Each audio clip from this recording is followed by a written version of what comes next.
Hello friends, probability का हम लोग कंटिन्यू कर रहे हैं वीडियो। आज हम लोग है ना क्या करेंगे, इंडिपेंडेंट इवेंट का क्वेश्चन, कुछ और क्वेश्चन कराएंगे। पिछले वीडियो में हमने बताया था 3 ले रहे थे, आज हम लोग 4 लेंगे, n ले लेते हैं, ठीक है, उसकी बात करेंगे। तो बच्चे आज हम स्टार्ट करते हैं। जैसे मान लो हमने दिया था कि 3 स्टूडेंट एक प्रॉब्लम को बना रहा था इंडिपेंडेंटली और उसका सॉल्व करने का प्रोबेबिलिटी आपको दिया हुआ था बच्चे, और उसमें बहुत सारे कंडीशंस था जिसके बारे में हमने डिस्कस किया था। आज n ले लेते हैं और उसके बाद सारा का सारा उधर जितने भी आपने किया था वो क्लियर हो जाएगा। तो बच्चे एक क्वेश्चन है, कह रहा कि n स्टूडेंट्स है और एक प्रॉब्लम को सॉल्व कर रहा है इंडिपेंडेंटली, उसको सॉल्व करने का प्रोबेबिलिटी दे दिया है बच्चे। वो ऐसा है कि probability of first student solve करे correctly that is 1/2, probability of A2 that is second student solve करे 1/3, दैट इज HP में आ रहा है। प्रोबेबिलिटी ऑफ थर्ड है 1/4 और इसी तरीके से प्रोबेबिलिटी ऑफ nth स्टूडेंट ये है 1/n+1। ऐसा देखिए बच्चे 2, 3, 4, 5, 6 रहता है तो AP में रहता है, लेकिन ये रेसिप्रोकल कर दिया तो HP में हो गया। क्वेश्चन कहता है कि ये सब सॉल्व करने का प्रोबेबिलिटी है, और पहला पार्ट क्वेश्चन का है कि सारा स्टूडेंट सॉल्व करे करेक्टली, उसका प्रोबेबिलिटी क्या होता है जबकि इंडिपेंडेंटली सॉल्व कर रहा है। तो बच्चे पहला पार्ट का हम लोग यहाँ पे निकालेंगे probability A1 intersection A2 intersection A3 till कहाँ तक बच्चे AN। इंडिपेंडेंटली सॉल्व कर रहे हैं तो क्या करोगे, इसका तो इंटू हो जाता, probability of A1 into probability of A2 into probability of AN, ये हो जाता बच्चे। दैट इज व्हाट, इंटू कर देते 1/2 1/3 1/4 टिल कहाँ तक 1/n+1। और ये बच्चे ऊपर क्या हो जाता 1 और नीचे 2 इंटू 3 इंटू 4 टिल कहाँ तक 2 इंटू 3 इंटू 4 टिल कहाँ तक बच्चे n+1। दैट इज व्हाट, ये मिल जाता 1/n+1 फैक्टोरियल। बच्चे 1 नहीं भी है तो कोई दिक्कत नहीं, बिकॉज यू नो द है ना फैक्टोरियल कहाँ से स्टार्ट करता है बच्चे 1 से, कोई दिक्कत नहीं है, 1 तो मल्टीप्लिकेटिव आइडेंटिटी है। तो पहला पार्ट का आंसर आया कि अगर बच्चे n स्टूडेंट सॉल्व करता है ना प्रॉब्लम को इंडिपेंडेंटली और इसका दिया हुआ प्रोबेबिलिटी सॉल्व करने का, तो सब सारा का सारा स्टूडेंट सॉल्व करे करेक्टली, ये हो जाता है। क्लियर है बच्चे। अगला पार्ट है कि बच्चे यहाँ पे सारा का सारा स्टूडेंट क्या करे, गलत बनाए, किसी से नहीं बने प्रॉब्लम। तो सेकंड पार्ट हम लेते हैं, यहाँ पे सारा गलत बनाए। इसका मतलब हुआ कि A1 भी गलत बनाए एंड A2 भी गलत बनाए, लास्ट में क्या है AN भी है ना रॉन्ग बनाए। इट मीन्स सारा का सारा स्टूडेंट क्या हो, रॉन्ग है ना बना दे, किसी से नहीं बने। तो बच्चे इंडिपेंडेंट है तो आपको पता है इंडिपेंडेंट का कंसेप्ट क्या होता है, होने और नहीं होने का प्रोबेबिलिटी एक दूसरे से कोई ताल्लुकात नहीं रखता हो। तो हम लोग सिंपली क्या करें, मल्टीप्लाई कर दें तो ये हमें मिल जाता probability of A1 dash into probability of A2 dash till कहाँ तक बच्चे प्रोबेबिलिटी ऑफ AN डैश नहीं होने का। तो बच्चे होने का प्रोबेबिलिटी दिया हो तो इसको क्या लिखते हैं 1 माइनस प्रोबेबिलिटी ऑफ A1, इसे क्या लिखेंगे 1 minus probability of A2 till कहाँ तक बच्चे 1 माइनस प्रोबेबिलिटी ऑफ AN। ये कितने के बराबर हो जाता है 1 माइनस 1/2 1 माइनस 1/3 1 माइनस 1/4 टिल कहाँ तक बच्चे 1 माइनस 1/n+1, ये हो जाता। इसको सिंप्लीफाई करते हैं, ठीक है, ओके।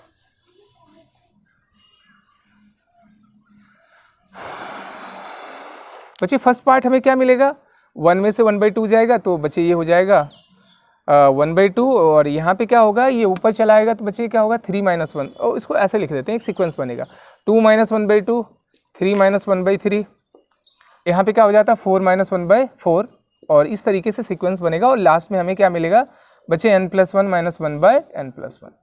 देखो बच्चे हमें क्या मिलेगा यहाँ पे 1/2 2/3 3/4। इसी तरीके से बच्चे क्या होता है कि जब हम लोग लास्ट आएंगे तो यहाँ हमें मिलेगा n और नीचे इसका क्या मिलेगा बच्चे n, तो ये डायगोनली कैंसिल हो रहा है, कैंसिल हो जाता है सब। अब मिला क्या 1/n+1, ये है ना इसका लास्ट इसका फर्स्ट बचेगा। तो बच्चे इतना चांस हमारा है कि है ना कोई ना कोई है ना किसी से सवाल नहीं बने। इट मीन सर्टेनिटी नहीं है कि है ना ऐसा सीक्वेंस अगर दिया हुआ तो किसी से बन जाए। क्लियर है, तो इतना हमारा चांस बन रहा था कि किसी से प्रॉब्लम ना बने। थर्ड पार्ट है बच्चे कि कोई ना कोई सही बना दे, at least one of them solve problem correctly. इसका मतलब समझने की कोशिश करना कि एटलीस्ट का मतलब होता है ना कि कोई ना कोई या तो सिंगल बना दे या दो मिलके बना दे या 3 मिलके बना दे, ये सारा का सारा मिलके है ना ज्वाइंटली बना दे, इसका मतलब ये होता है। ठीक है, तो है ना ये जो पार्ट है कि कोई ना कोई सही बना दे। तो बच्चे ऐसा है, ये पार्ट निकालना है A1 union A2 union A3 till कहाँ तक बच्चे AN, इसका प्रोबेबिलिटी निकालना है कि कोई ना कोई सही बना दे। तो बच्चे देखो यहाँ पे क्या होगा कि अगर हम लोग डायरेक्ट फार्मूला लगाएंगे तो बहुत लेंदी हो जाएगा, तो हम लोग यूज कर लेंगे यहाँ पे डी मॉर्गन्स लॉ। और हम लोगों ने पढ़ा है कि बच्चे कोई भी इवेंट क्योंकि बच्चे इवेंट का यूनियन भी क्या होगा, इवेंट इंटरसेक्शन भी क्या होगा, इवेंट होगा। तो हम ऐसा करते हैं, डिमॉर्गन लॉ से बढ़ते हैं। तो probability of A1 union A2 union A3 union AN plus probability of A1 union A2 union A3 AN का कंप्लीमेंट किसके बराबर होना चाहिए, 1 होना चाहिए। तो एकदम बट ऑब्वियस है कि बच्चे किसी भी इवेंट का होना और नहीं होने का प्रोबेबिलिटी का समेशन क्या होता है, 1 होता है। अब देखो क्या होगा कि यहाँ से हम लोगों ने पढ़ा है डिमॉर्गन्स लॉ से कि यूनियन किस में कन्वर्ट हो जाता है, जब कंप्लीमेंट लेते हैं तो इंटरसेक्शन में कन्वर्ट हो जाता है। तो that is what, probability of A1 union A2 union A3 till कहाँ तक बच्चे, AN। और ये हमें मिल जाता probability of A1 intersection dash में A1 dash A2 dash intersection A3 dash intersection AN dash is equal to 1। और बच्चे इसका वैल्यू ऑलरेडी हम लोग डिटरमाइन कर चुके हैं, कोई नहीं बनाए बच्चे। Probability of A1 union A2 union A3 union AN, और ये वैल्यू कितने के बराबर बच्चे, 1/n+1 दैट इज व्हाट। ठीक है, इसको उधर भेज देते हैं तो हमें क्या हो जाता है, एटलीस्ट वन ऑफ देम कोई ना कोई सॉल्व कर दे, इसका प्रोबेबिलिटी मिल जाता। और बच्चे यहाँ से हम लोग ऑब्टेन कर लेंगे probability of A1 union A2 union A3 till कहाँ तक union AN is equal to क्या होता है बच्चे, 1 माइनस प्रोबेबिलिटी ऑफ 1/n+1। ठीक है, ये हमें क्या मिला, at least one of them solve करने का probability, A1 union A2 union AN। ठीक है, ये हमें मिलेगा, सिंप्लीफाई करो तो n+1 माइनस 1/n+1, ये कैंसिल दैट इज n/n+1। कोई ना कोई सही बना दे, इसका प्रोबेबिलिटी ये मिला A1 union A2 union AN।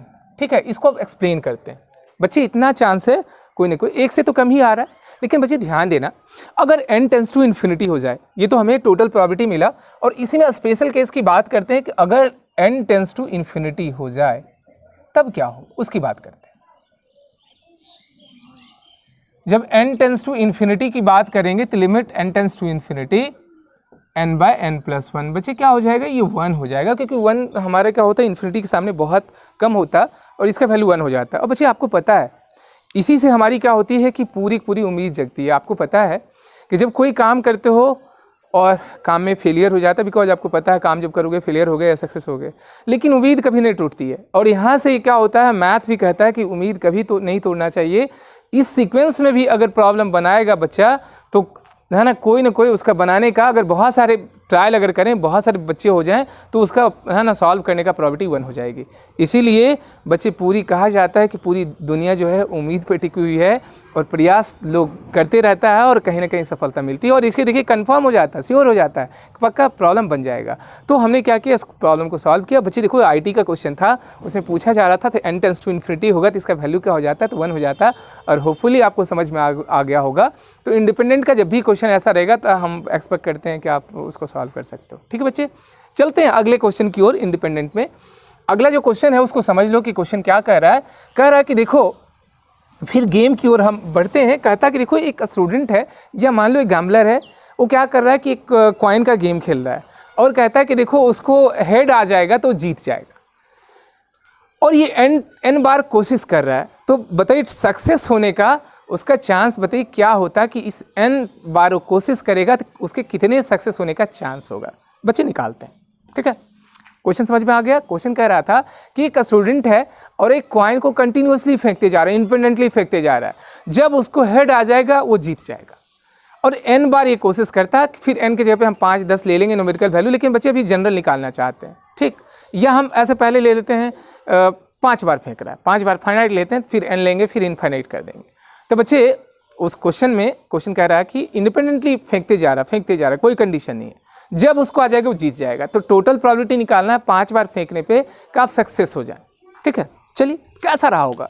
तो बच्चे क्या रहा होगा कि हो सकता है कि उसको हेड फर्स्ट ट्रायल में ही आ गया हो। ठीक है, या बच्चे पहला बार में उसको आया होगा टेल और लास्ट बार में क्या, सेकंड बार में क्या आ जाए हेड, क्योंकि बच्चे पहले बार फेलियर हो गया होगा तभी सेकंड ट्रायल की बात होगी। ठीक है, 5 ट्रायल है बच्चे। फिर क्या है कि पहला बार टेल आया, वो हो भी सकता है क्योंकि सेकंड में भी उसको हेड नहीं आ सकता, ये तो हमने एक्सपेक्टेशन किया। फर्स्ट में नहीं आया, फर्स्ट में टेल आ जाए, सेकंड में टेल आ जाए, लास्ट थर्ड में इसको हेड आए। इसी तरीके से बच्चे बढ़ते जाता है। और 5 ट्रायल है, लास्ट में हम लिख देते हैं 5वां वाला। T1 भी टेल, पहला ट्रायल टेल है, दूसरा भी टेल है, तीसरा भी टेल है, चौथा भी टेल है और पांचवा में फिर हेड आ जाए, ठीक है, और इंडिपेंडेंटली फेंक रहा है। तो बच्चे इंडिपेंडेंटली कर दिया तो सिंपल मल्टीप्लाई कर देना है इंडिविजुअल इवेंट का। तो पहला ट्रायल में हेड आ जाए उसका प्रोबेबिलिटी 1/2 हो जाता है, इनटू कर देना है सिंपली प्रोबेबिलिटी ऑफ H1। बच्चे थोड़ा सा आपने वैसा क्वेश्चन किए हैं, डायरेक्ट हम लिख देते हैं सिंप्लीफिकेशन, इसका हाफ होता फर्स्ट ट्रायल में। अब इनटू करेंगे इसको करेंगे तो क्या होगा, probability of T1 into probability of H2। इसी तरीके से प्लस क्या होता है, probability of T1 into probability of T2 into probability of H3, ऐसे बढ़ते जाता बच्चे, ठीक है, सबको इंटू करेंगे। तो बच्चे आपको पता है कि कॉइन है तो उसमें हेड और टेल आने का चांस 50-50 होता है, क्योंकि दो ही फेस होते हैं। तो ये 1/2, ये बच्चे 1/2 इंटू 1/2, 1/2 इंटू 1/2 3 टाइम्स, और इसी तरीके से 1/2 1/2 1/2 5 टाइम्स। समझ में आ गया बच्चे? तो हमने क्या किया, सीरीज बन गया। और देखो ये सीरीज जीपी में, और आपको समेशन इसका करने आता है, एन भी रहता है तो आप आसानी से कर सकते हो बच्चे। इसी तरह इन्फिनिटी भी रहता है तो आप आराम से कर सकते हो।